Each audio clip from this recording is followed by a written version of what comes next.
কলমি শাকের শেকড় শুদ্ধ তুলে নিয়েছি, শেকড় একেবারেই ফ্রেশ রয়েছে, কোনো রকম কোনো ফাঙ্গাস বা রোগ লাগেনি। ঠিক এই কারণেই মাটিটাও কিন্তু একেবারে ফ্রেশ এবং ঝুরঝুরে রয়েছে। এবার এই মাটিটার মধ্যেই আমি বীজ ফেলবো। সবজির খোসার মধ্যে গোবর সার এবং পুরনো কিচেন কম্পোস্ট দিয়ে এই মাটিটা তৈরি করেছিলাম, তার মধ্যেই আমি শাকের বীজ ছড়িয়েছিলাম, সেখান থেকেই কলমি শাক সারা গরমে পেয়েছি।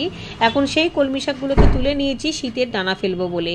এর মধ্যে আমি চাইলে শাকের দানাও ফেলতে পারি শীতের, অথবা শীতের সবজির দানাও ফেলতে পারি। তাছাড়াও এর মধ্যে চারা গাছ বসালেও চারা গাছটি খুব তাড়াতাড়ি বেড়ে যাবে।